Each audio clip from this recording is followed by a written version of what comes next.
Alright, ladies and gentlemen, we have arrived for the third week of the ARC GT3 challenge. This week takes us to Daytona Beach, the Daytona International Speedway. And this is sort of a big deal in ARC, I guess, one would probably say. In years past, this would generally be the first round of the season. But, mix things up, and this time it's, midway through the sort of North America tour. And as is per usual, it seems at this point, Francisco Alonso's the first driver to vacate the pit lane. Never mind. That was a turnaround and a half. As it's very plain to see, we do have a considerable boost in grid size today. One new driver who I've subconsciously found myself looking at is Kyle Voiles,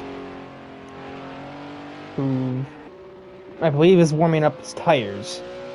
Yeah, I would assume that's what he's doing. He is racing in the so far only Acura, the first Acura for the championship, under Nuclear Fusion Racing, which is my team. I signed the team up in case I ended up not being able to commentate for a week. I could still race. Say it's like I get sick, like I did in the middle of, I think it was V8 Supercars. Or if it was just something like, there was like a 5-car race, and I would be better suited as a field filler than trying to commentate a race with no one in it. And, I think he may be a little new to the game. I'm guessing. I haven't really spoken to him much, other than to inform him that the 88 Acura was available. Let's see, who's second in line? Who's on the track after him? We also have some drivers that have missed the last couple of weeks who are here this week. Luis Ramirez is supposed to have a qualifying penalty, I thought, because he got it from Laguna Seca, but he wasn't there at Laguna Seca. So either that's been waived or it's been forgotten.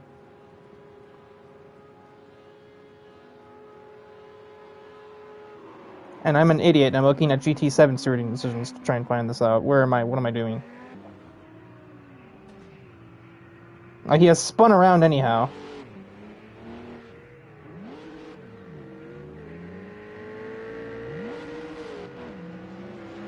So this lap won't even be too good of a run regardless.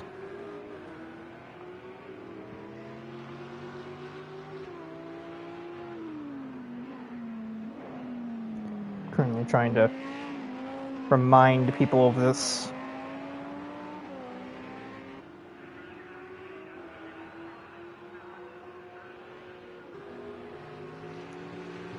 Anywho, there have been no laps anyway, so it's not like I've really missed a ton. That's going to be confusing. There are two packs, because there's Francisco Alonso and Kyle Voiles. Their usernames start with PAC. I believe he is still the furthest person around the circuit. Matthew Daly has a grid penalty for a pit lane violation. Yeah, this is not the greatest week to have an Acura, though, as a debut. And I'm fully aware of that. Ugh. I'm going to turn in a little earlier, try to straight line it more. I'm sitting here, trying to, give pointers to a person that obviously can't hear me. Job for future me to get him coached if he continues to have a bad time, which, I don't mean the bus stop is by no means easy. I'm trying not to diss the guy who obviously is new to this. Looks like the first actual lap of the day would be 46.4 from Francisco Alonso. Despite not being the first to leave the pits, he's the first to set a good lap. However, I expect that pole will probably be closer into the 44s range. The Ferrari just isn't that guy, or that guy, when it comes to straight line speed. And yeah, there's a 44.3 from Dylan Bam in the Lamborghini, who he's saying for, I think, at least the 4th time on record, has evolved the setup on this Lamborghini to finally get it to work. As his teammate is spinning in the grass on the inside of the track. So that remains to be seen. Obviously the lap time reflects it, but there are no points for qualifying. AJ with a 47.7. I would certainly expect more from him than that. Actually go on board as he tries. Looks like he's nursing some understeer there. I'm surprised the car actually turned. It looked like he was just going to just slide helplessly off the circuit, but he managed to get it to obey him for the most part. Looking cool with the 50.7, and the other laps there are all out laps based on where the start-finish line is in relation to the pit boxes.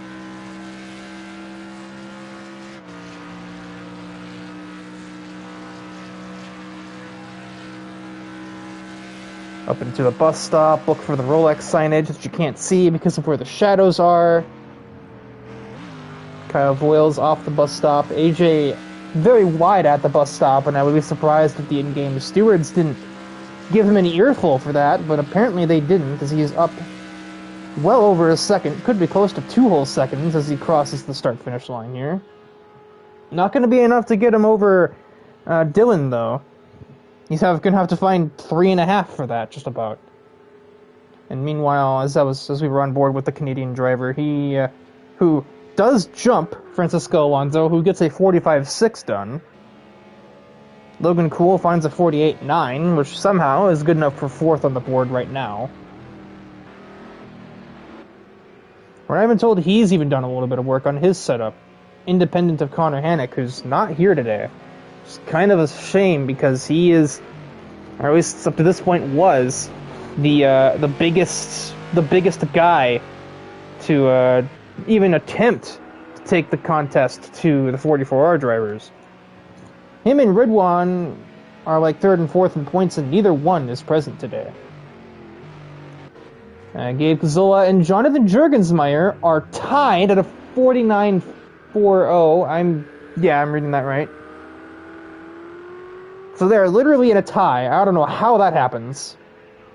As Dylan improves to a 43.8. So I underestimated just how fast we were going today. We're doing 43s now. As there's Kyle Voiles out of the way. Having had another bad run. He got up to a 203. Which tells me that he at least is he managed to at least complete a lap without sliding off the track. Maybe. But is not able to maintain any semblance of speed. Matthew Daly with his grid penalty is still the last driver other than Fidel Fabian to not have completed a lap, but Fidel I think is about to do so right here. That is an outlap, never mind. You have a full fleet of Ferraris, that's a tongue twister, on the circuit today. As T1A and Goat Inc. are both in full effect, with Fidel coming in for the 50 car that has no small significance to me as a person. I think my most statistically... not now, Riker. This isn't about you. Adrian Knickel jumps to a 44.1, and then also is facing the wrong direction. Let's see. Oh, yeah, we have Deshaun Davidson in another AMG. I don't remember what team that is. I think that would have to be Congo Line Esports. And he is currently slightly getting in somebody's way. That would be one of the Go Inc. cars. Is that Justin Rott? No, it is not. That is Francisco Alonso.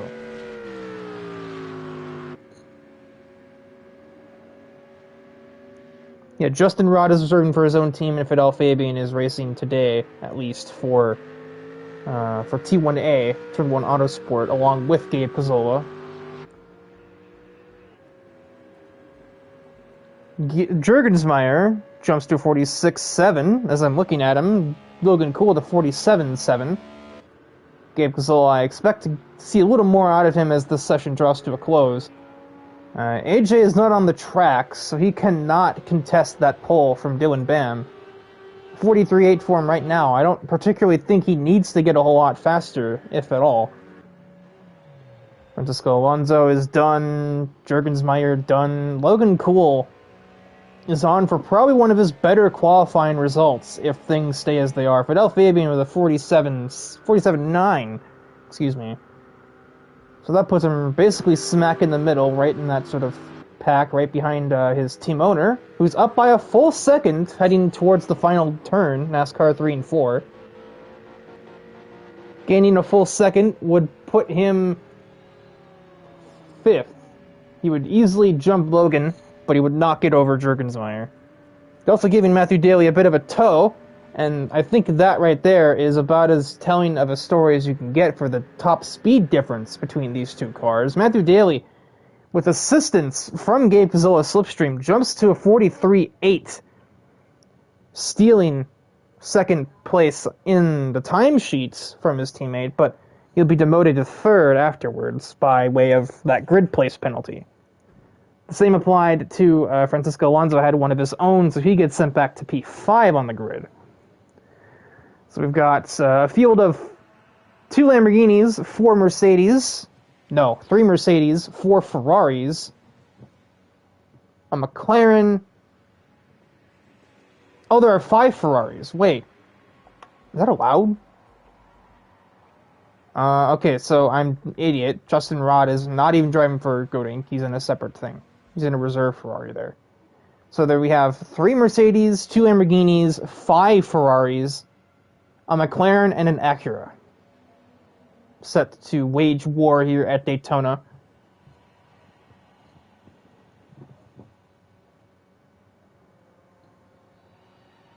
Certainly not what I would have hoped for as far as manufacturer split.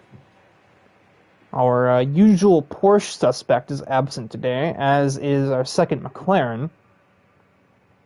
And yet somehow all 5 Ferraris are here and are present and accounted for, which there aren't even supposed to be 5 Ferraris. Justin Rod is not driving the 2 nor the 48. He's not even racing for his own team. He's reserving for, assumes to be something separate, whilst Rott and Jurgensmeyer drive his actual cars.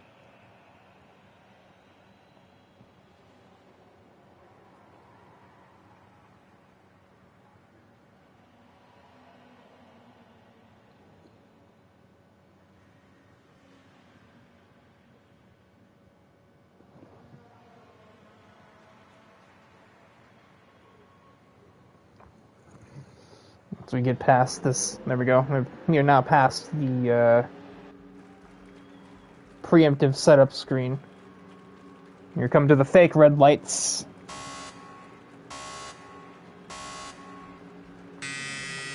Why are the starting lights tied to the map? What? Ah. Alright, so a couple more things I've been hearing in my ears. For one thing, Luis is going to he's going to move himself to last on the rolling start due to that being told a little late about the grid penalty or the qualifying ban he received from Dubai. So I guess that counts. You still ran qualifying laps, but if you're starting last anyway, I suppose you could just count that as a 10-place grid penalty. Also, AJ Knickel threw away a chance at pole by accidentally running his qualifying lap with the wrong fuel load. So that is unlucky.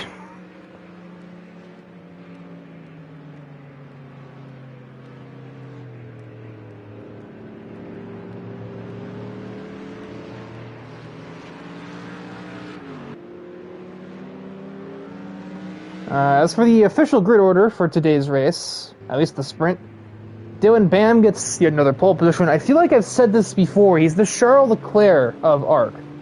He's really good at getting poles, but we've definitely seen plenty of times where AJ Knickel wins off a DIVEBOMB pole position. And AJ Knickel himself is there in P2, after his teammate Matthew Daly got a grid place penalty that sent him back to 3rd on the grid. Gabe Cazola starts P4 as a part-time driver, I believe. Francisco Alonso, P5 after his own grid penalty. Jurgensmeyer, who claimed after Dubai that he would never race this game again, starts right in the middle of the running order in P6.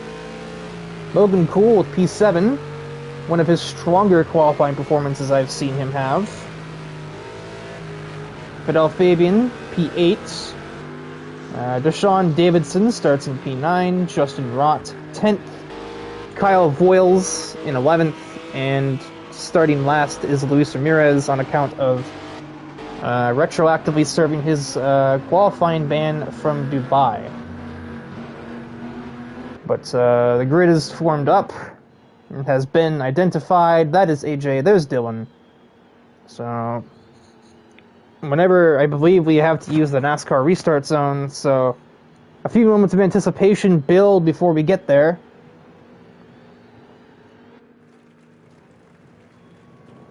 Camera changes, and there is the restart zone, and Dylan is flooring it. We are green from Daytona.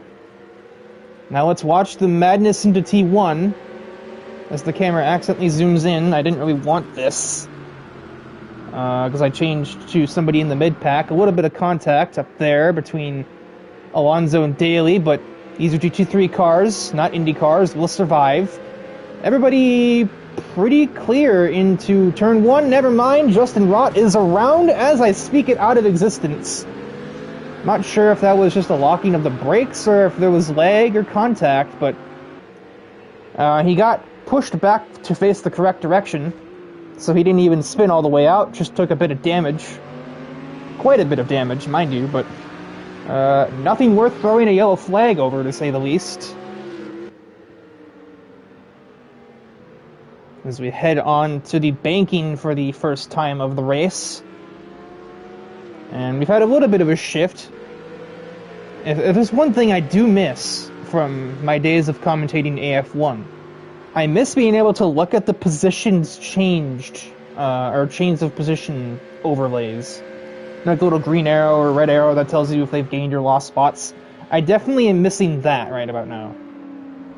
A little bit of defense from Francisco Alonso, who got a pretty good start to get ahead of Daly and Casola. I believe, yes, Gabe was 4th.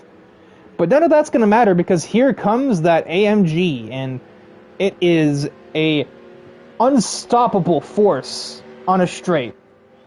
We're going to see plenty of that here at Daytona. As if they haven't won enough races, this track is practically built for these things. And we're going to see it firsthand as they go too wide across the stripe at the end of the first lap. Who decides to brake later? Who's feeling lucky? Punk? They're both about even. Dylan has the preferred lane through the turn, though. And so Dylan Bam will remain in the lead for the time being. In the background, Matthew makes a bit of a scuffed pass.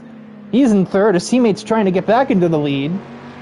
Or comes back at Dylan, but he's still is forced on the wrong lane. The Mercedes is still going to have some issues. Is Luis got there? How? The game is now confused as Ramirez rejoins the circuit. I believe he spun off at turn 1 and just continued to slide all the way through the infield and almost rejoining the circuit on the opposite end of the first horseshoe, which is certainly a new one. Still no yellow flag for anything that may or may not have happened.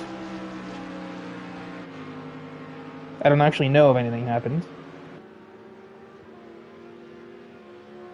And here comes the Canadian driver once more, right onto the back of that Lamborghini. And he's going to think about into the bus stop. He does have the preferred line for the first time. And he slides right on through. Does the Lamborghini have a good run? We'll go on board with Dylan as we try to find out if he can take it back. Slipstream also going to help. The Lamborghini is no slouch in a straight line, but it seems that even it cannot stand up to the precision German engineering of that AMG GT3. Yeah, there's just not much. He's going to get there, but he's not going to be able to really try anything unless he really gets aggressive on the brakes. And he did, kind of. Actually, he really did. The camera didn't help me any. There's contact. Lamborghini tries the outside, but it's still not enough. Tries a bit of a cutback, but AJ is wise to that. Both using the whole racetrack on exit, as is completely allowed to do. There's no track limits out there. From this distance, you can lunge on the brakes. There's enough time to react. But Dylan he's not going to do that. Well, what's stopping you, Mr. Stotts? Because I know who that is, obviously. I'm more than familiar with that username. You can drive the 89 Acura. Yeah, right. Or you could drive the second CLE car, have a Mercedes at your disposal.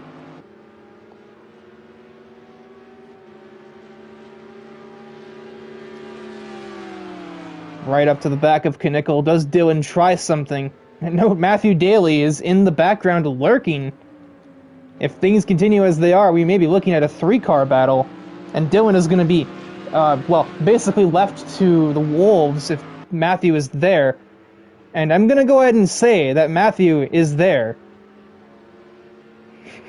Well, not for nothing, Stotts. You get on the game in the next 10 minutes. This is only the sprint round. You can run the feature. Oh, here comes Matthew. We are 3 wide across the start-finish line. And the advantage is Matthew Daly. He's going to have the inside and the run. Slipstream used to perfection. Can he get her stopped? No, he can't. And neither can Dylan Bam, really. He's going to end up on the back foot there.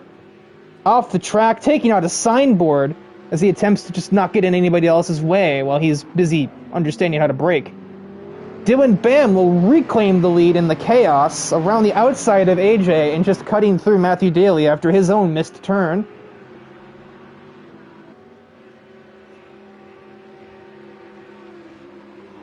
And, well, I mean, we're certainly not done yet. The Mercedes are going to keep throwing themselves at that Lamborghini. It's just, you know, until one is definitively victorious or until the checkered flag's in the air. Because Dylan will never truly escape the wrath of 44R unless one or both of them spin out.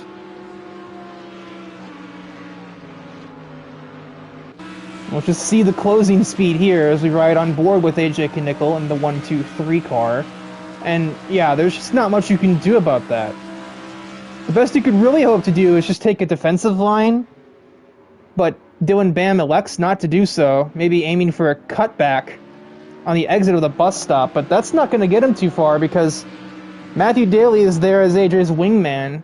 If Dylan tries anything funny, Matthew's just going to do what he did on the last lap and have another chance to actually get the car stopped. But Dylan he's not deterred. He's going to go too wide with AJ Knickel. Matthew Daly is in the catbird seat, but if I'm him from this distance, I'm just going to sit back and watch. See what happens. You know, law of averages, one of these runs into turn 1's going to go wrong at some point. Dylan is not getting that stopped in 100 years, and there it is. That is the decisive blow. Dylan Bam understeers off the track rather than just outright oversteering. He spun out, but that's only because he was desperately trying to get the car to even rotate. And now it's just a battle between the 44R cars, because what is parity? We also have other battles around the racetrack at the moment. Logan Cool up to the back of Gabe Zola as Dylan Bam is around a second time in the literal next corner. So, tires are on fire back there. Luis Ramirez battling with Deshaun Davidson. He is around somewhere. This camera's not terribly helpful in figuring that out. That's the first horseshoe. Not sure if that was contact or if that was just him getting on the gas too much too early. From that camera angle, I really could not tell. Dylan Bam is around a third time. Buddy, you're out of letters. You're on Z-spec or Z-spec, but you're still spinning.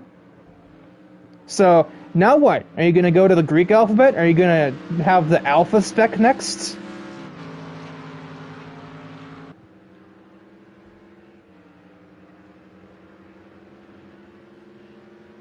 Matthew Daly he's not out of touch of AJ Knickel by any means. He's in slipstream range, and while these two cars are going to be evenly matched on a straight, slipstream is still slipstream. 180 plus braking for turn 1. Matthew Daly, as we were riding on board with him, gets it wound down pretty easily.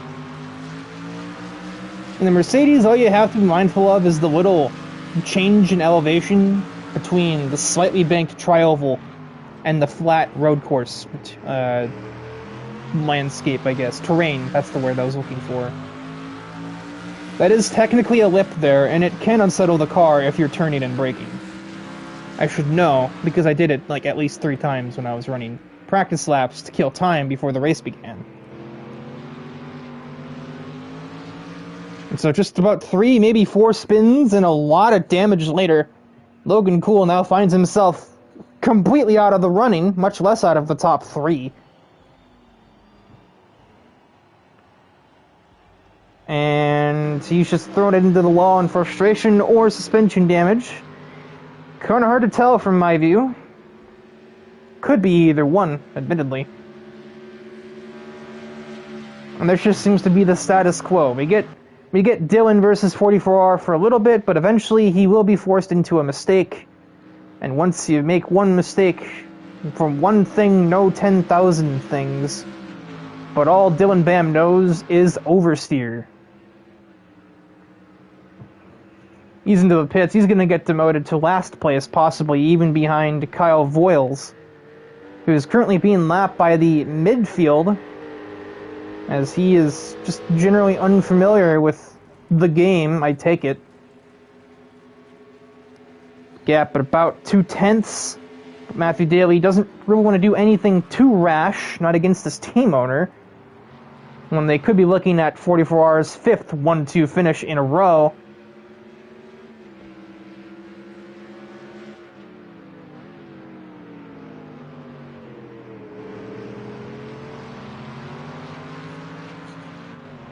And otherwise from that, we do have a battle for 9th place, possibly cooking up. Justin Rott versus Luis Ramirez. Luis has had some spins and other mistakes throughout the race, so that is why he is back there. He still had less than his teammate, so he's ahead of him. He's going to be getting at least maybe something out of this. Maybe. Actually, I don't know, because he's in 9th and top 8 score in the sprint round, so actually he might not be getting anything.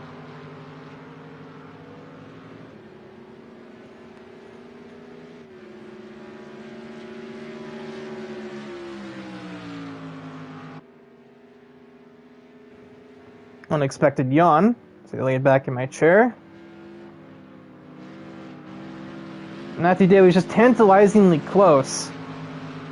Although an iffy run from the bus stop will shatter any thought of an overtake.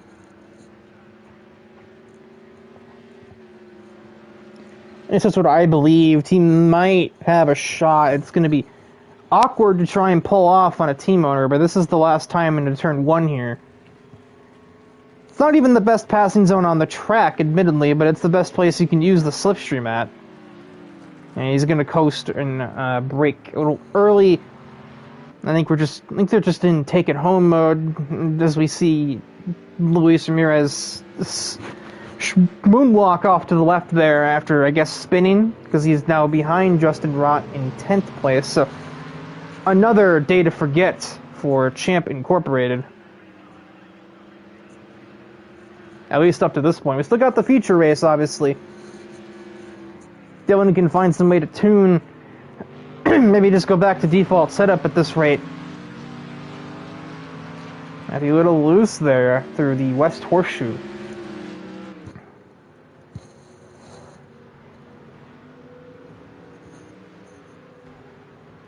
That is a better run onto the oval, but from 5.5 tenths back, I just don't see him getting there and really being able to try anything except maybe a photo finish for the promotional materials at the start-finish line. We do have a small battle brewing between two separate teams of Ferrari drivers, Jurgensmeyer versus Cazzola. We're used to seeing this from really more like the IndyCar days of last year. Oh, Matthew's absolutely there.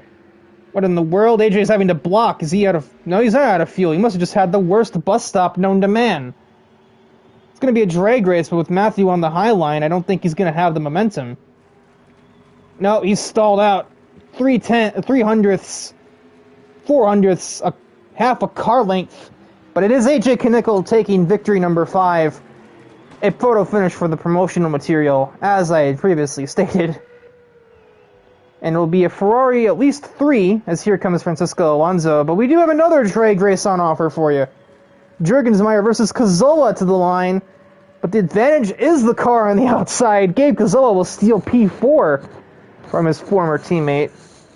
And Logan Cool with 6th place on merit.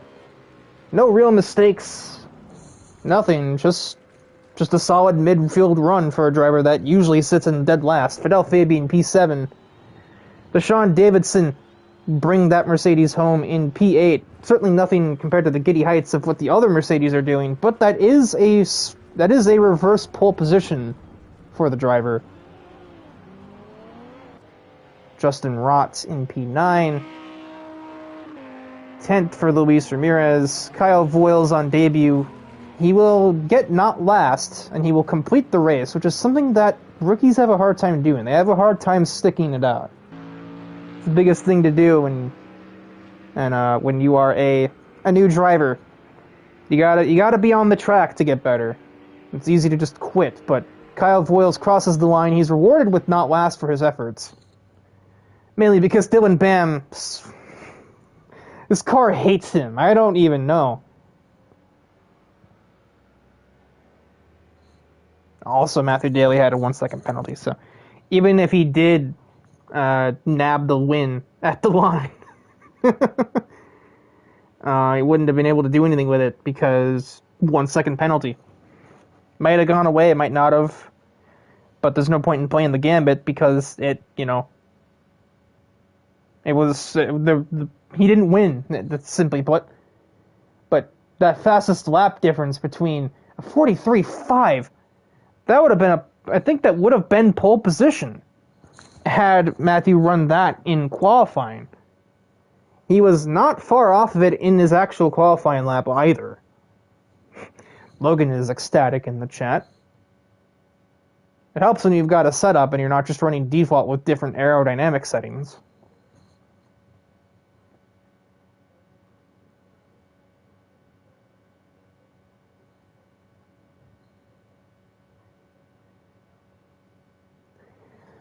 And so with that, we will have a short intermission whilst the people running the show get the feature race set up.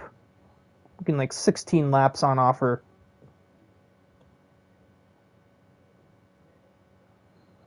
And while the racing action takes a break, my voice will also take a break.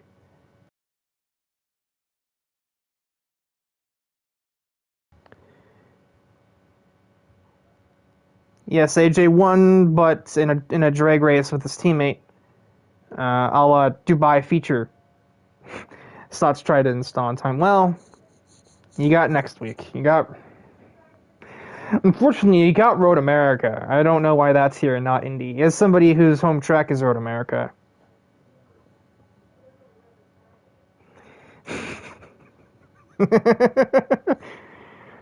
Looks all about that content.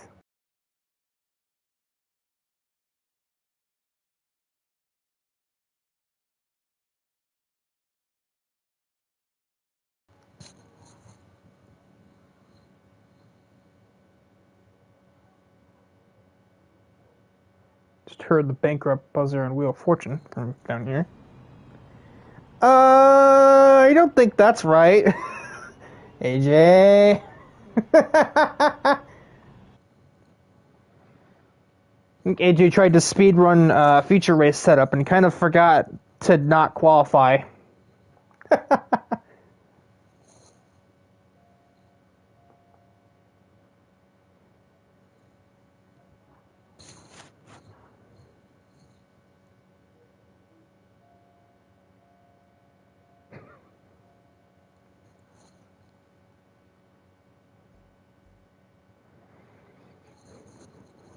Yeah, Family Feud would be the game show of choice on my dad's side of the family.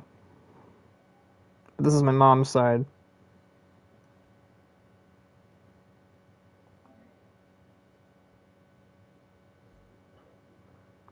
I mean, yeah, I figured that qualifying was left on. I could tell because we went to a qualifying session. It's plainly obvious. I even noticed in the loading screen something might have been off because it was 11 a.m. And I'm like, isn't the second round supposed to be later in the day?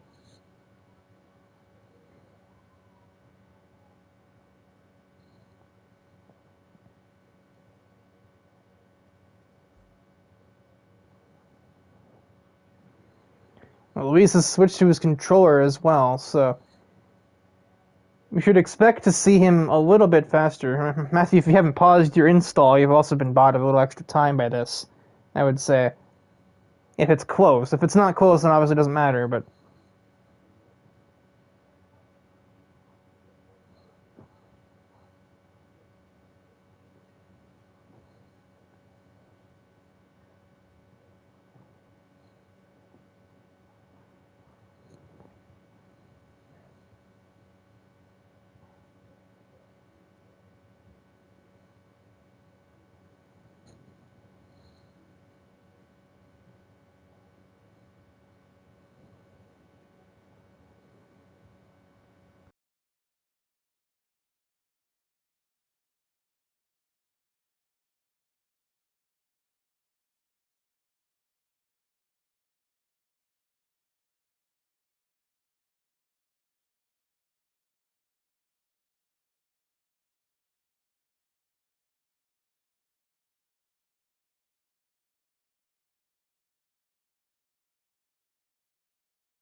Well, the headlights turning on look like Christmas lights.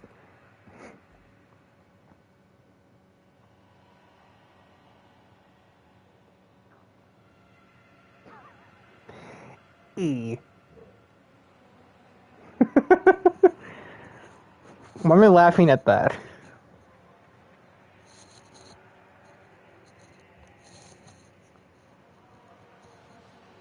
E, E, E, E, E, E, E.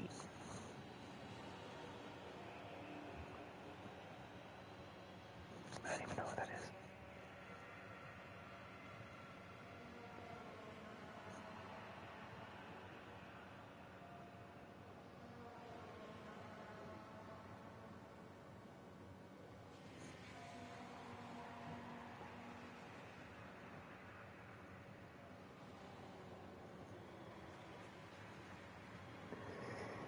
Anyway, wait for the setup screen and then the formation lap. You know the deal.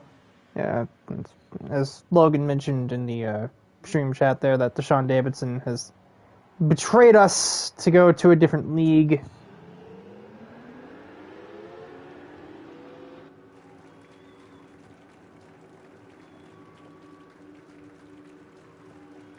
Betrayal.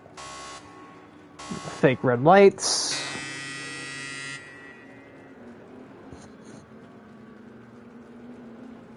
It's the grid order gets set so that.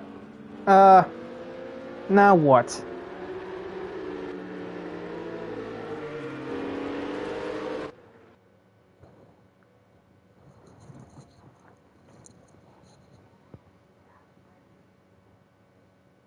The settings looked right. Oh, the classic rolling start glitch.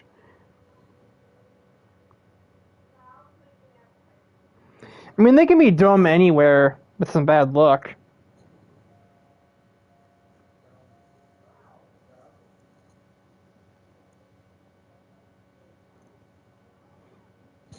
And the game does not want. When I say the game, half of the game and also half AJ forgetting settings.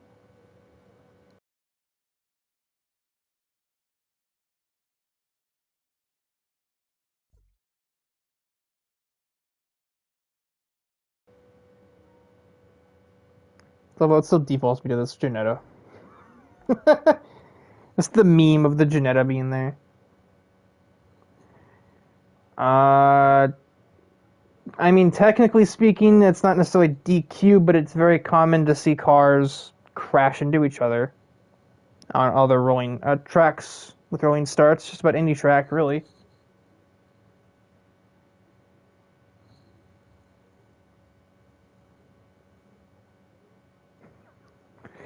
Unfortunately, since I'm looking at the stream chat from the PS5's pop-ups, I don't actually see green text. I just see text green game over. Is that an emoji or?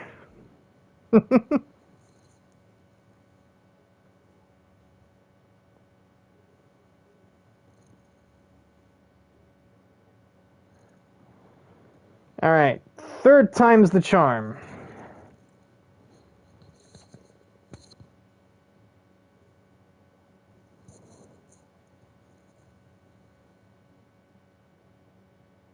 What's even funnier is that this is like the one track, not the one track, but it's the one road course in the game where rolling starts are required.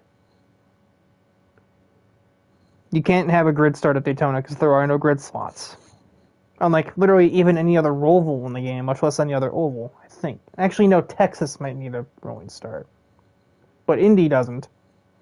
Well, the Indy road course anyway.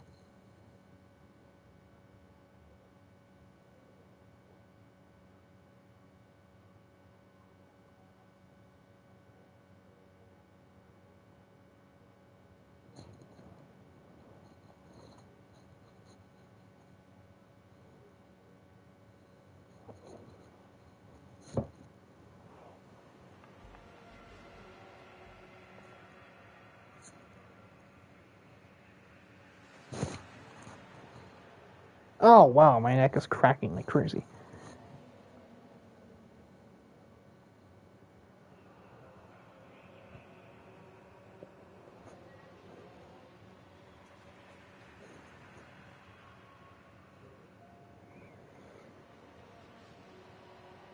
We also have one less lap this time. Is that because this is I guess it's because we waved off the first start there, in quotes.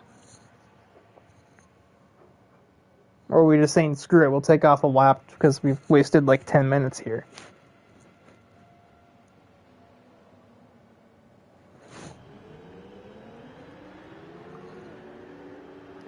And let's see if nobody gets DQ'd this time.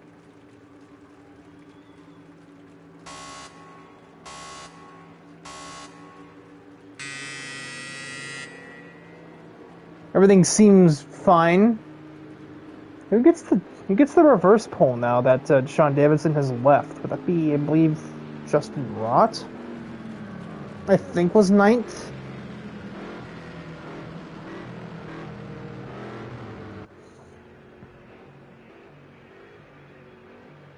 Oh, nobody is. Fidel. Okay, so we're just overwriting. We're just pretending Deshaun Davidson never existed, and so 7th gets the reverse flip. I see. So Fidel Fabian and Logan Cool will be the front row. Huh. Both former NFR drivers. I figured. I believe. Obviously, I know Logan is. In PC7. Yeah, right. I don't think we're getting that far. In GT7, Fidel was, I believe, on its now derelict NASCAR program.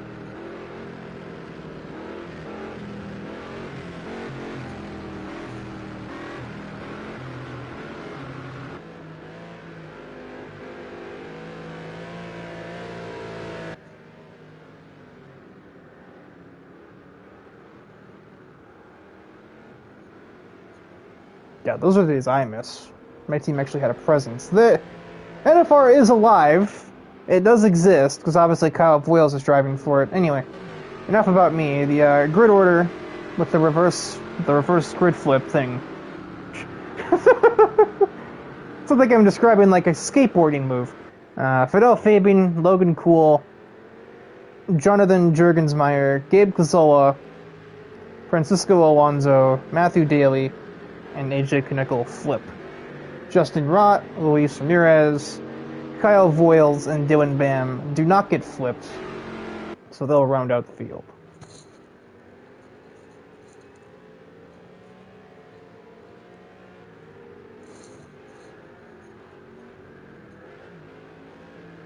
They're trying to warm their tires. Now that it's nighttime at a track like Daytona with few high-speed turns, by a few I mean like 2, you have the kink and you have the bus stop. I expect tire temperatures could be an issue for certain drivers and certain cars based on driving style and, well, based on the car.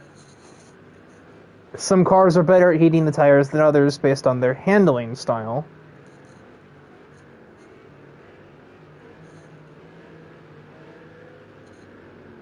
But I think just about everybody's going to have a little bit of difficulty keeping that left front tire heated. Or no, left rear tire. No, that's never mind, that's drive shop. The left tires. If you're going to have a problem somewhere, it's going to be the left tires, basically. But here we approach the start finish line once more. No DQs on the rolling start. No forgotten settings. Just Fidel Fabian, his gas pedal, and the restart zone. And we are green from Daytona. My voice just changed 3 pitches there. What in the heck was I doing? And he gets a huge jump on the McLaren driver. And he's going to be well safe into turn 1. In the background, everything looks relatively pedestrian. Again, slight bumps, but no meaningful contacts really made, except Gabe. No, that's not Gabe, that's Logan, is plummeting down the order with a bad run or something. I don't know what he was doing. Oh, around went somebody, as I moved the camera away. That would have been Luis Ramirez. And it is a Ferrari 1-2-3, followed by AJ Knickel. And then the other Ferrari of Gabe Cazola, who's actually having a peek down his inside at the moment. Trying to make it a Ferrari 1-2-3-4, but the 2 Ferraris are in battle for the race lead as we head on to the oval. Fidel will have the inside. He will remain the leader as we head on to NASCAR 1 and 2. But Slipstream makes that a very different ball game, especially since AJ Knickel is basically about to turn this into a drag race. Dylan Bam too, but to a lesser extent. Picking through traffic here, if he even can. 3 wide, Francisco Alonso was not prepared for that, and maybe slightly slams him into the wall. What is Jurgensmeyer doing down there? Contact between the 2 leaders, and Francisco has to take more evasive action, and somehow take the lead. He will get out of the way because that lead was ill-gotten. But here comes Jurgensmeyer towards the race lead, and there's more contact. That's lag. Never mind. This looks like a NASCAR race. Where do I even look here? 2x2, all the Ferraris, 1, 2, 3, 4, and AJ is just trying to figure out where the heck to put himself at. All 4 Ferraris topping out at a mere 172 as we break for turn 1 again. Francisco Alonso in the lead. Absolute chaos off the start. Systematic chaos, but still chaos. Alonso will begin to run away as Fidel and Jurgensmeyer continue to fight for 2nd place. AJ has found his way by Cazola. He's trying to get around his own teammate, a Fidel as well. He's getting some slipstream off Jurgensmeyer, but now he's boxed in. He can go nowhere. He'll back out. Here comes Cazola. He's taking a peek on the outside, but AJ is instead going to go down the inside of Fidel Fabian. Might have been equal parts defense and offense, but it didn't work. And now Gabe will have the chance at him into the next left-hander inside lane in possession of the 55 car, and Gabe finds himself back to 4th place, but guess what? Mercedes AMG top speed. Go. Brr. And he doesn't even need slipstream. Around the outside of Gabe, no real questions asked. His teammate will follow him through. There's really nothing Gabe can do. Switches to the inside of the 50 of Fidel Fabian. That's another tongue twister for you. Into 3rd. The 2 T1A cars now fighting for 4th place on the exit, which leaves Matthew Daly in an awkward place He's going to get boxed in between the two Ferraris until enough space opens up to fit an AMG in. And Fidel will just tuck in nice and neatly there to allow Matthew Daly to do exactly that. And now here comes AJ after the last Ferrari remaining. And this should be illegal. Honestly, this speed difference should just be literally illegal. It's like they've got DRS. Dylan's also at the back of this train. He's now no longer at the back of it. He's in 6th place. He's ahead of Fidel Fabian. But he's a little bit wide there. I'm trying to give the 50 space a huge lunge at the braking zone for the first hairshin. What is that word? Horseshoe. I combined a horseshoe and a hairpin and ended up with a completely different language. Only me, ladies and gentlemen. Jurek bending from Gabe Gazzola. Former teammates at a different team. I believe that was actually just Celia. I don't know what I'm talking about. Oh, sideways is Jurek, but he manages to catch the car and stay where he is. Dylan Bam will capitalize. He'll get to P5. Get alongside Jurek on exit as we head on to the banking. And the Lamborghini is also going to be superior to these Ferraris in a straight line, so he'll find himself in 3rd. How did Fidel get there? What did I miss back here? Alonso's rejoining the circuit from God knows where. He looks like he's got a bit of damage. There's Gabe Cazzola. I'm looking at something here. How is this happening? I guess Slipstream was a big thing there. I don't know how the Lamborghini took that kind of apex speed. What on earth? Continuing to battle, Fidel and Jurgensmeyer, never mind, they weren't actually that close. And because of that spin as well, that has given 44R the easiest race lead of their lives. And they've had some easy ones, I should know. But Matthew's not going to make it just another run-of-the-mill run. No, he's going to go for it. He's going to get it. Now get it stopped. Better than your teammate, who's going to try to shoot around the outside, but he will tuck back in. But Matthew's wide, but it won't matter. He's gotten the lead for the first time. He's gotten the lead, and for the first time so far, he will be able to stay there for more than a couple of seconds, I should say. Many cars are pitting. Logan doing his usual strategies, and Gabe and Francisco Alonso both presumably with damage. Battle ongoing for 4th as well. Jurgensmeyer and Fabian still not too far apart, but not really nose to tail either.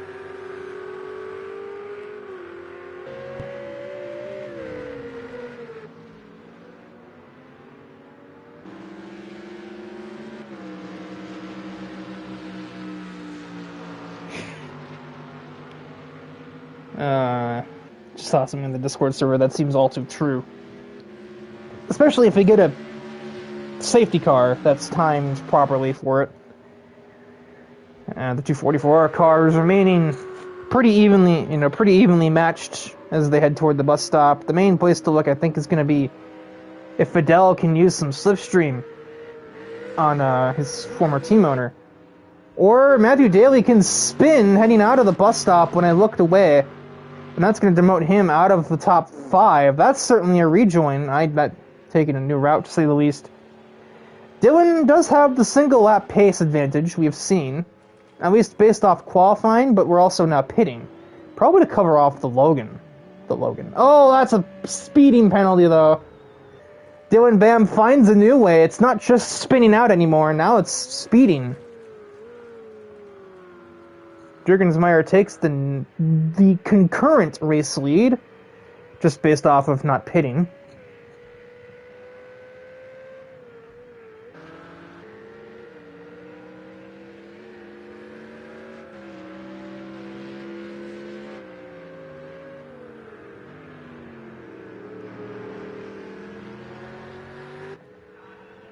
And his team owner, but not teammate, is in 2nd as well. My brain just farted there. I just literally just forgot how words... there's no other explanation. I forgot that I was supposed to be talking. Looks like Francisco Alonso is trying to stick with Matthew Daly. Remains to be seen if he will manage. Considering we're about to go onto the oval, I'm going to go ahead and guess no.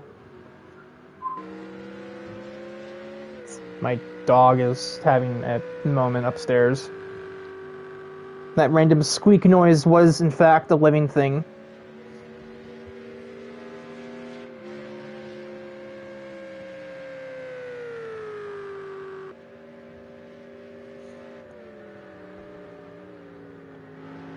We've also had a driver retire from the race. I'm now trying to... Oh, Fidel got disqualified. Which means he must have really sped into the pits a lot to get DQ'd.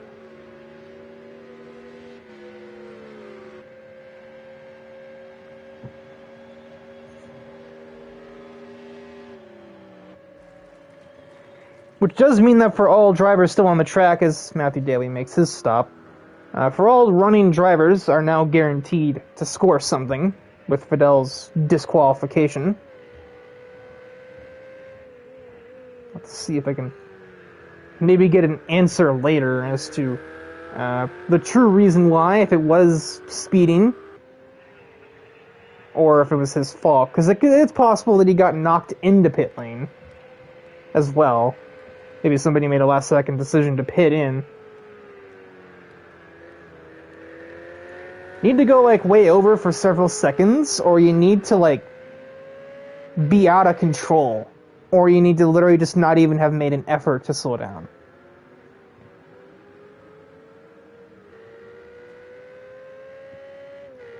Luis is under blue flags for Jurgensmeyer, not too far. Huh? Oh, that's not him. That's, he was with AJ. Being lapped by AJ. He's already been lapped by them. I'm dumb. He should be unlapped from them once they get out of the pits. Dylan Bam disqualified. Possibly for failing to serve a drive-thru? I saw that in the race feed this time. I did with Fidel as well. The stewards are taking no crap today, and that's multiple disqualifications, including the phony one from the start of the rolling start of the last attempt at this race. At this point, Jurg, just stay out on the track. The pit road seems to be a black hole or something. I don't know what's going on. It's not that tough to get on the pit road here. And for whatever reason, these guys just can't do it. Points for Logan. Points for NFR, too.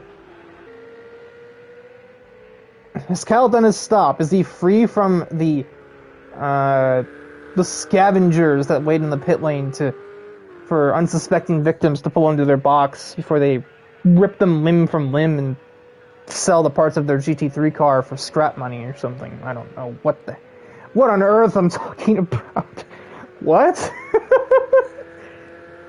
That's a Rikerism for the day. In case me combining hairpin and horseshoe wasn't, that absolutely is. The pit road hooligans that mug you when you enter the pit box. It's a new way to do a speeding penalty. You get caught speeding and you just literally get carjacked, Grand Theft Auto style. Just get punched in the face, drag out of the driver's seat, somebody else just drives off with your car.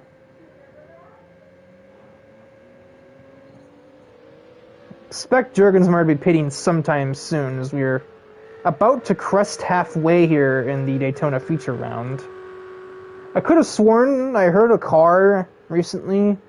Actually, yeah, I see it on the map. It would be your unplanned driver change. Yeah, no kidding.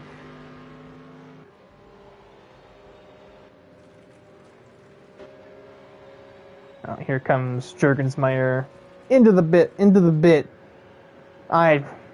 Help. Into the pits. Justin Rott stays out, so he will lead a lap, technically speaking. Francisco Alonso, P2.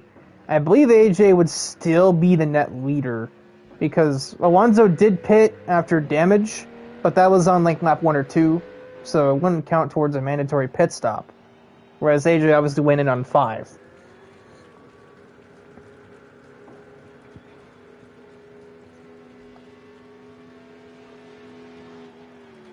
AJ puts in his fastest lap of the race right there. So he's making everything out of the time with his freshest tires. Very clearly. Not that tire wear is really a paramount concern at Daytona of all places, but you know, fresh tires never hurt. Except for the times when they sometimes actually do, like Heat 5 is like that. You won't see that problem here in a game with physics that makes sense, but you know how that goes. It's Justin Rod is up to lap foils once more. He's been relatively good with blue flags. The bus stop is just kind of an unlucky time. He does leave a lane, but that was still pretty tight fit, and he'll just remain on the high lane for Francisco Alonso to pass, putting himself in the wall actually just to stay out of the way. That's dedication to blue flags right there. It's like the opposite, Logan. Wow, Francisco Alonso, well, now he's just pitting, so it doesn't matter. 16 tires aren't cold, yeah. Tire blankets 100. Francisco Alonso, he's technically the leader, especially if you get a safety car and he can make his mandatory stop if everybody else goes in with him. But I'm pretty sure that he's not made a second stop. I can't actually tell. Also, wow, what did Voiles do to get that penalty?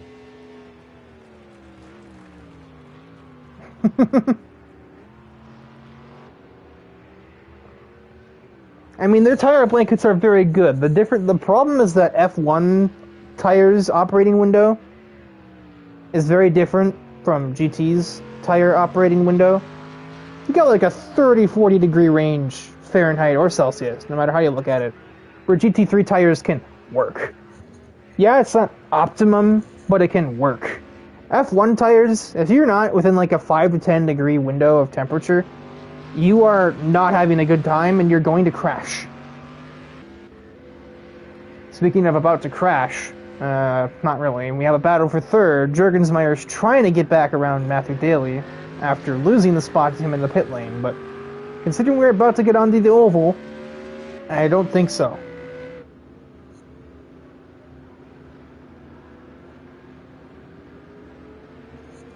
It is slightly irritating as Jurgensmeyer's going crazy with the headlights, trying to distract Matthew on the oval. Just be lucky this isn't iRacing, Jurgensmeyer, because that wouldn't be allowed there, I guess. Even with the Ferrari getting a slipstream, oh, none of it matters if Matthew Daly is around! And that's a big whack to that wall. I'm surprised his front wing didn't come off in the process. Jurgensmeyer also just, like, stopped. I don't know if he was reacting to Matthew, or if he also, like, got loose or something. Loose. Oversteer. Alonso's still not pitting. He's still got a few more laps to do it, obviously. He might be holding out for a safety car, but I don't think he's gonna get one. There's only two cars that can near each other on the racetrack, and I'm pretty sure I would trust these two to execute a clean battle out of all the people on this track.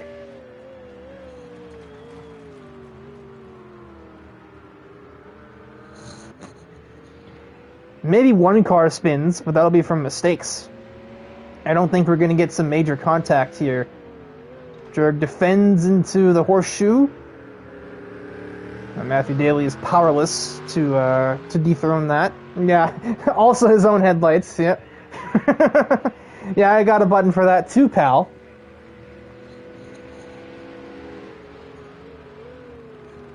Makes a peek. Jurg is still defending these horseshoes. We also might have a battle for P6 going on. Justin Rott catching Cazzola, and now in the background of that shot even. But now, we're on the oval, and with slipstream in hand, and I think just a generally better run out of the inner loop there. I think this is all but a formality. Getting the slipstream of that 48 car. Francisco Alonso now finally arrives at the pit lane, which will give AJ Knickel the lead back. I'm going to get out of trackside cam. Too wide again at the entrance to the bus stop. But what the... Ah! I just actually got jump scared by Kyle Voyle spinning wildly across the track. I don't know what just happened there. That is big damage. That might be a safety car by the looks of things.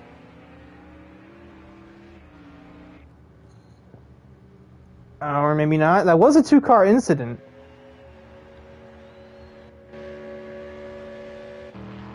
Yep, AJ is doing caution speed, so that is a yellow flag. Somebody grabbed the heart monitor. I just about jumped out of my skin there, because I was not ready for a sudden Acura tail lights to be sliding across the screen. I'm not really sure how he got into that position, if he just missed the bus stop or what. But, yeah, that Halloween came a little late, folks, or early. Very early. Depends on how you look at it. That's been immense damage to Jurg's car, and probably a little bit of damage to my heart as well. Matthew probably got a good scare out of that, too. But his car is fine, and that's, I guess, the important thing when you think about it. This helps Francisco. Well, this kind of helps everybody, sort of, in a way. But you're only really going to have one shot, and even if you take that shot and hit it, AJ's still going to have the oval.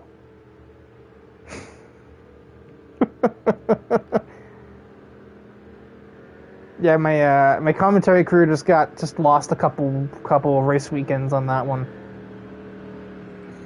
My left's already probably a little short considering my eating habits and slightly overweight. Weight. A little redundant. But at least I won't die from alcoholism or nicotine poisoning. So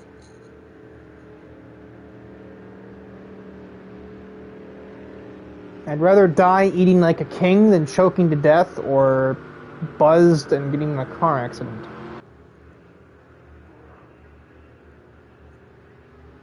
Which reminds me, I haven't actually eaten anything today. Stupid commentary being right when I eat dinner. And I'm like a certain person in the chat who likes to eat half an hour before the race. Well, see, the problem is I was looking at and off the track, but that Acura came in from off screen because it was giving like a dramatic close-up of the battle for second. Net P2. And instead just an Acura just moonwalks across the screen and demolishes Jurgensmeyer. Gabe really played it risky with the commitment lines there. Who all takes? Matthew, surprisingly Matthew, that's a... How? How we had a disqualification under the safety car? Kyle, come on.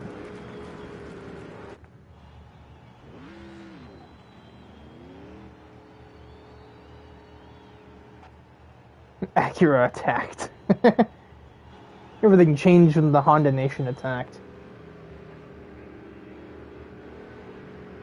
So Logan stayed out. Francisco obviously just pit. He would stay out. Gabe stays out. I'm surprised Matthew went in. Another disqualification. Are you people senseless?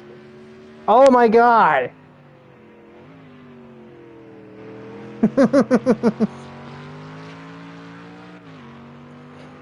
Acura used tackle. It's super effective. Riker was dazed from the impact.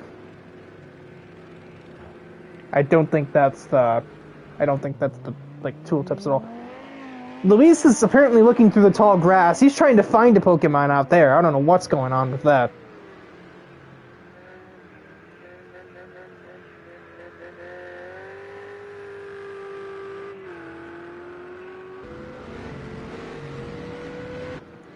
So we have lost 5 drivers, I believe. No, 4 drivers, all of which to pit lane violations. I also like how Jurg managed to get 2 time penalties and then get disqualified. What is going on here? Like,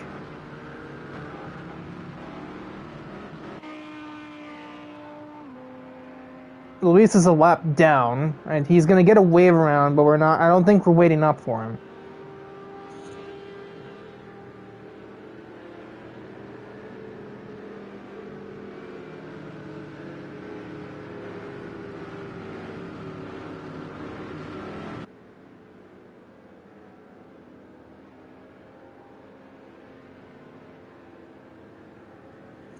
Yeah, it's like even if you don't have a pit limiter button, you can just like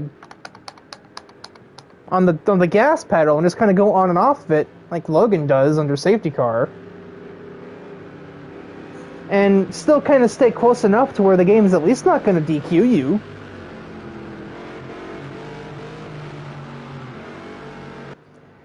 I just fail to understand, like, are they not taking the pit exit or something? Like, are they just driving straight onto the track?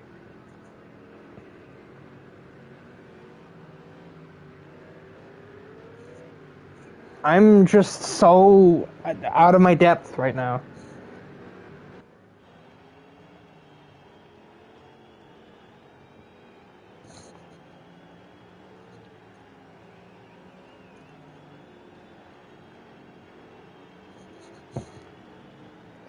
Well, anyway, the ones that haven't been smited by the pit road gods will slowly inch their way towards the restart zone. We are about to be green. Here we go from Daytona. 3 laps of racing left here from the feature. And we'll see if Matthew can make his way up the field to make it another 44-1-2, or if we'll finally have something vaguely resembling parity for the first time all season.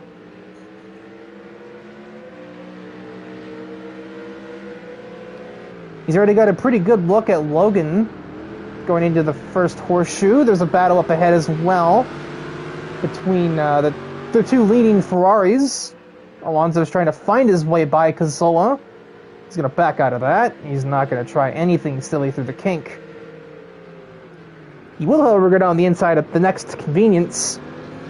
It throws a bit of a slider in there, World of Outlaws style, and that's not going to get him anywhere. Also, he's now 6th. Luke. I think at this point Logan is just probably happy to still be there. Everybody else is basically in a train. Matthew's he's about to feast on the remains of the Ferraris around him, but he's gonna get kind of boxed in. These 2 are still stuck too wide. I mean, anything can happen. We're 2 by 2 at the bus stop. We're 3 wide at the bus stop. Correction. Logan can still pick up places. How the heck did Justin Rott pull that off? He's not going to get to the 2nd position, though. Gabe is going to manage to cut that off. We're 3 wide on the exit of the bus stop. What was that run? We're in the wall. They're spinning. Oh, big save from Gabe Cazzola. No, it isn't. Never mind. He's around. See, I told you. Anything can happen. Matthew just was wise to just sit and wait. He's got all the straight line speed. Well, just let these Ferrari about to say mutts. These Ferrari ads, these mooks, fight amongst themselves and just pick up the 2 pieces that remain on the last lap, if needs be, and secure the bag. Oh, I was so confused. I was like, wasn't there another car there? No, it was just that he was perfectly behind him. What the heck is Justin doing there? You get a penalty? Is that what's going on there? I think he did. I think he was told to slow down. I don't know how you get a... Oh, actually, no. I know exactly how you get a penalty for turn 1. He is still getting nicely in Matthew's way as we head up towards the kink. There, at this point, if I didn't know any better, I would think the Ferraris are coordinating this to always be 2 wide on the on the oval. If they just like perfectly separate their 2 cars as they go 2 wide, Matthew Daly cannot pass. Even with all the straight line speed in the world, if there's not enough room, there's just not enough room.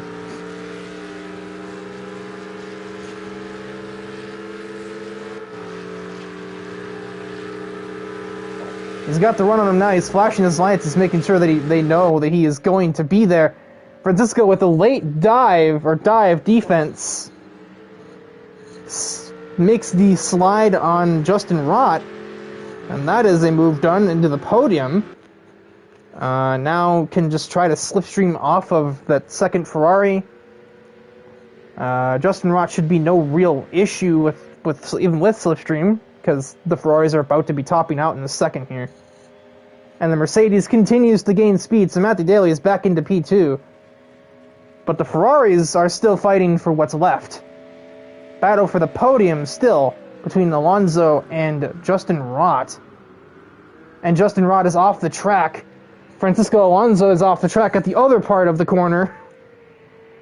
And there's a sign flying in the background. Oh, I didn't even notice. Where'd Matthew go? Oh, that's huge damage. That's a missing rear wing. It's going to be a hassle just to get that thing back around to the finish. Big implications. That's going to be the first That's going to be the first non-1-2 for the team.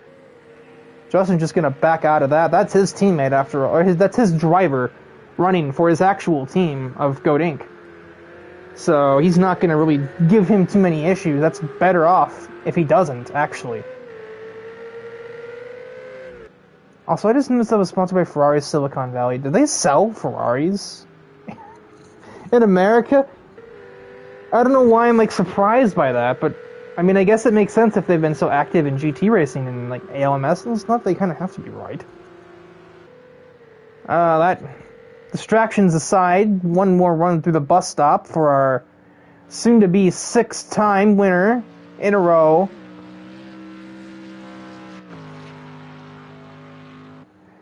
I don't even know what to say to that. How did Crofty do it with, like, Max Verstappen winning, like, a dozen races in F1 in a row? I've only done it 6 times. I've only seen him win 6 in a row, and I'm already getting tired of it, personally. AJ Knickel will win the feature race from Daytona, but not all has gone perfectly in the 44R camp. It'll be a 2nd place for Francisco Alonso, and Justin Rott collects a podium. 4th place goes to Logan Cool by basically just by survival.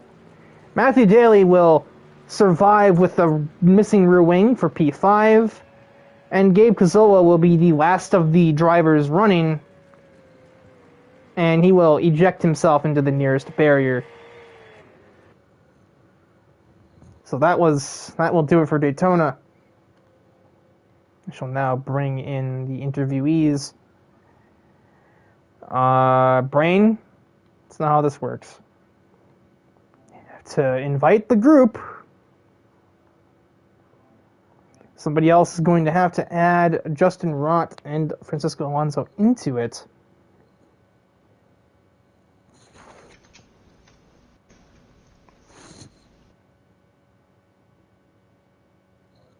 Hi.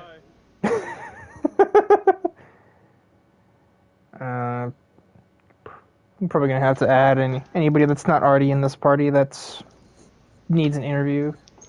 Me? Once. Okay. I don't know my way around this. I don't know my way around these menus. Wait, who am I inviting? Justin and Alonso, I imagine, are probably not in it. Okay.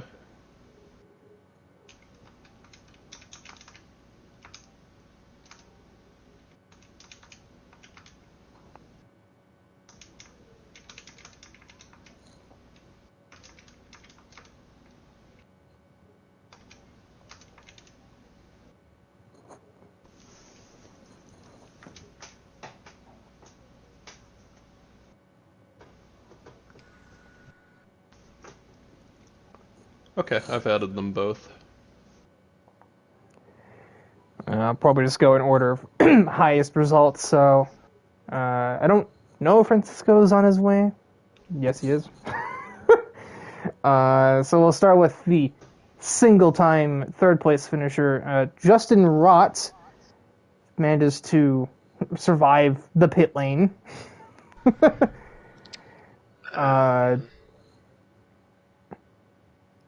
This be like at least you're probably your first ARC GT3 podium, at least to my knowledge.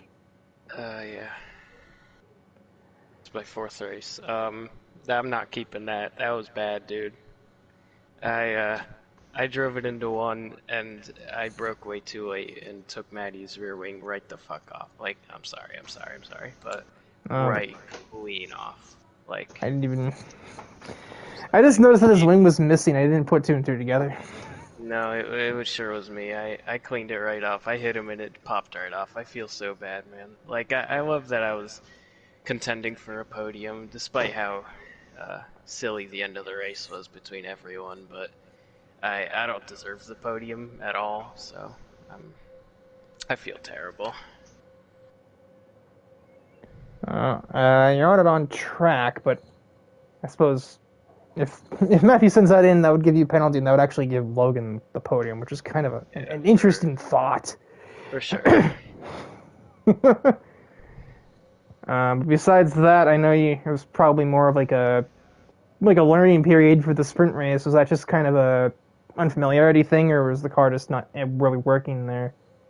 In the first horseshoe, I got hit by somebody in the rear on the first lap, and then I spun around and then got hit in the front, so I had like a ton of front damage that whole time, so I was topping out at like 150. It was not good, but yeah, I could tell the pace was kind of there. I think I was catching Jurg in the feature race when I was behind him, or at least keeping pace with him, which I didn't expect, so overall the pace was there, but just hate how it ended at least. Yeah, actually, now that you said that, I caught you getting spun. I didn't catch who because of just where the camera was. I'm not sure. And then, I guess we'll move on to one of the, I guess, as far as total points scored, scoring less overall than Francisco with 5th here in the feature, Matthew Daly, who, by Justin's own words, was collected in the very last lap of the race. Is that kind of like an apology accepted thing, or are you just kind of like, sure, whatever? I mean, it's no hard feelings, but Maybe slightly fishing. So. But I mean, probably wouldn't have been in that position if there wasn't the lap car spinning in front of me and Jurg and Kane. But you know, stuff happened this race. Sure did. I feel confident in the car and being able to catch up to AJ in points. I mean, we're sitting second still, so I mean, really only care about the team points at the moment. And then once we get down later in the season, then if I have a shot at winning the championship, then I have a shot at winning the championship. So we'll see. As AJ has to stop winning first. Yes, that's the most important part of that plan. It's like normally having one off race isn't the end of the world in most championships, but when your main title rival has been effectively flawless, it just kind of becomes a big question mark. Mm-hmm. You already answered my other question of just like, does this really deter you at all? You still like you still have confidence in the car. I guess just look for next week. Just pretend the feature didn't happen. Just base it off the sprint, basically. Yeah, next week is Road America, which probably one of my favorite tracks ever. So hopefully we can stop AJ's whatever win streak he's on, like 30 or something, I guess. So hopefully we can stop it next week. We've had 6 races and he's won them all. Well, counting last season too, I kind of count it in continuous. So. I would have probably been doing that too, but I forgot. So I forgot what the results were of previous races. But I do remember the results of this race with Francisco Alonso getting his first and then second podium of his ARC career, as short as it's been thus far. Was basically just the leader of the non-Mercedes in the sprint. Was that really just kind of it? I know you had like I don't want to say I suspected, but based on the camera angle, I think it might have been you that got into Justin on the sprint. Or was it? Or do you have a better view of that since you were behind him, possibly? On the sprint, I wasn't near Justin. I think it was Jurg, actually. No, Jurgen's in my ears. So your teammate. Yeah, I didn't make any contact in the sprint with anybody. It was just a quiet race. Yeah, well, I say sometimes that's what you want, but not every time. I feel like it had a better sprint race than the feature race. Came down to that last caution. The last caution, and then Matthew getting stripped of his rear wing. Yeah, and also I want to apologize to Gabe. Was it kind of bust up to the wall, just ricocheted off and hit him. He clipped Maddie after that too, I think, on the speedway turn. Now, apparently Logan says you do not have mic sharing on. He's in the chat. Oh, wait, you can hear me, right? Yeah, I can just kind of like Yeah, it just won't translate. be. It won't show in the thing. So you should turn that on quick. You can do it by holding your share button, and then scrolling over to capture options and turning on your share options. TLDR translation. No, he did not make contact. He's thinking that might have been Jurgensmeyer that hit Justin, and he thinks he ran a better sprint than feature. Excuse me, but just circumstances led him to P2 rather than 3.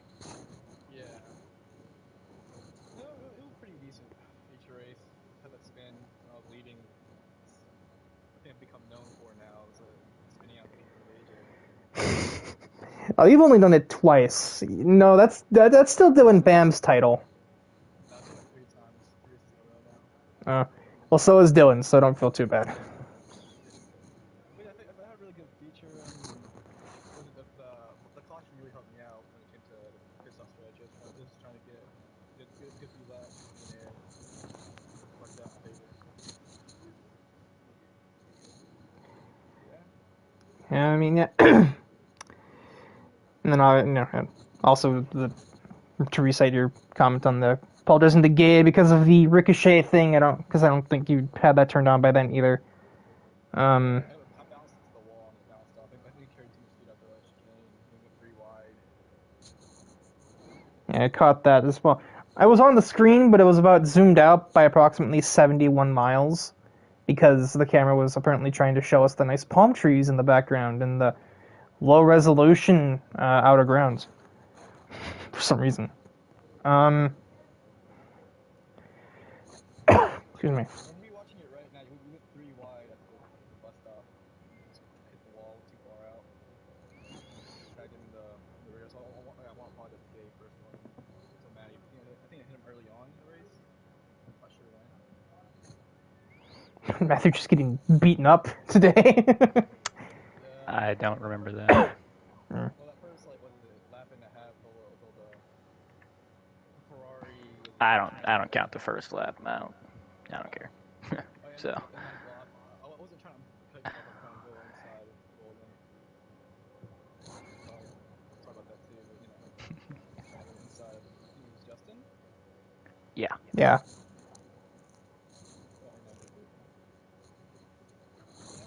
Pretty good day. Got my first 2 podiums.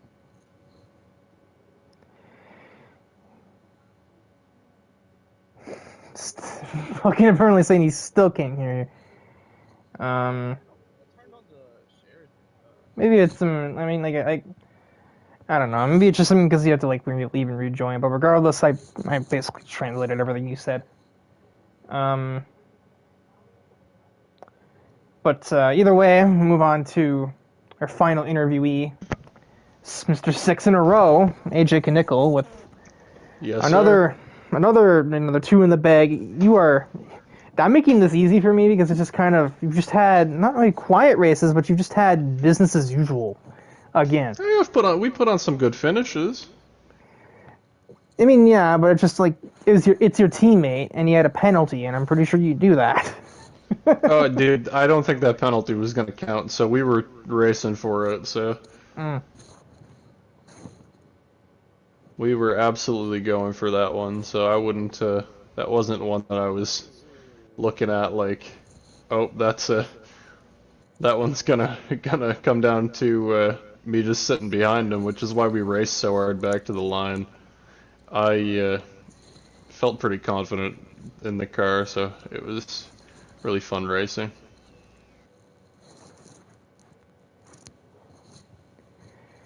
And then the feature, what was it like just having like a 12-mile-an-hour advantage over the the field of Ferraris. Uh, it's kind of like a weird experience because like it's not something you come to expect. Like in the past, I've always kind of gravitated toward cars where I have had a deficit in speed and I've had to make it all up in the corner. And so I kind of went into this past season, like not this one, but the one before, with the philosophy of in 2023 I'm gonna pick cars that are Power oriented. not even power oriented, but just stuff that I'm not like putting myself on the back foot on the straight every single time, because that's really hard to overcome when you don't have the ability to hold somebody off on a long straight like Daytona, or you go to a track like Le Mans and it's just like impossible.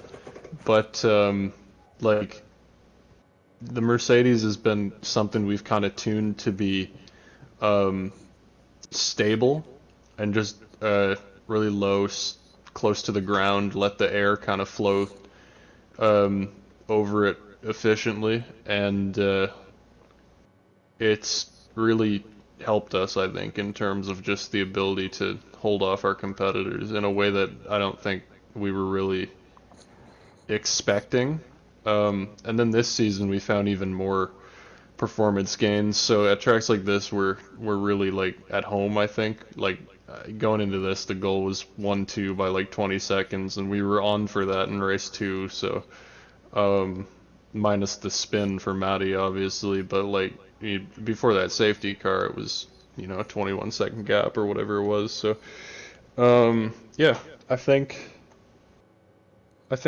in reality we're at Power Tracks this and Road America next week. I think Road America next week. So we've kind of come to some Power Tracks, but I think as we get to places like Sugo and stuff, we might struggle a bit more. So we just got to stay on the front foot and make sure not to make any mistakes. Well, I mean, that said, you did also have very few problems winning Laguna Seca, and that's like the definitive cornering track.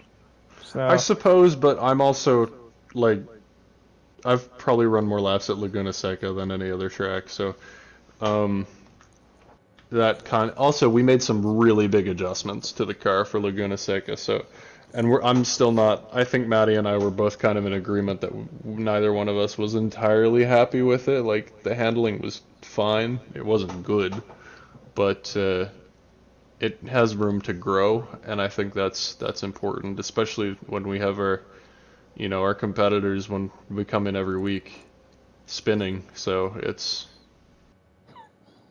really on one hand it's like easy to be like, yeah, we have a massive advantage right now, but on the other hand it's like, when our fastest competitors are coming in every week trying to tune for the maximum amount of speed possible, we got to make sure that we're tuning for stability, because we don't want to end up like that. So it's a good reminder too. yeah, I'm very much familiar with the old adage of slow and steady. Most of my best finishes just come from races like what Logan had today, where he just didn't get involved in anything, stayed on the road. I don't like slow and steady necessarily, but I like to be mildly competitive and able to control the car. So that's the main thing. And picking cars that have good torque and pickup on the engine's nice too. Like especially with this Mercedes, that's the number one thing I've noticed is just how much torque it has. So it's really nice. Sure, making it look nice, but that all said and done, Wait, I have one more thing to say. I've got to thank my sponsors. Team Cash Show, Testbot, Star Genley, Bizart. No, I'm just joking around. Silence! Silence, boomer! I think it's pronounced Stargenly anyway. Belflex, Garton.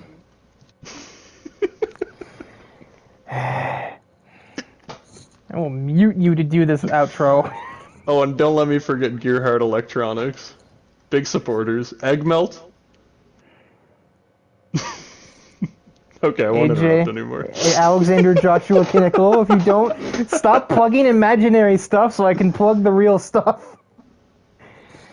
From the breathtaking speeds to the heart-stopping moments and occasional stupidity from our 10-time champion, the support of our many sponsors paves the way for crazy things that define every Auto Racing Connected event. Such as Stargen Lou.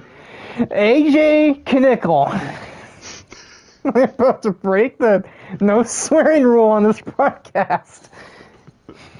Shut the Aikido hockey sticks up. Thank you to DIVEBOMB Motorsport, ARC's premier partner, to SLP, which helps bozos like this guy set up leagues like ARC on pretty much any console and any platform and race and game, to SimRap Market, which provides iRacing fans with a myriad of professional level liveries and design templates, among other things. IMB Racewear, which provides sim racing gloves. Sim racing gloves, boots, and other attire for sim racing. The Racing Rats, the mod creators that allow our Assetto Corsa leagues to thrive, working closely with us to make sure that those go well. And finally, both to James McAdam Photography and AJ Kinnickle Design that make our social media posts work. But from all of us here, it's goodbye for now. See you from my home track of Road America that I actually don't like that much.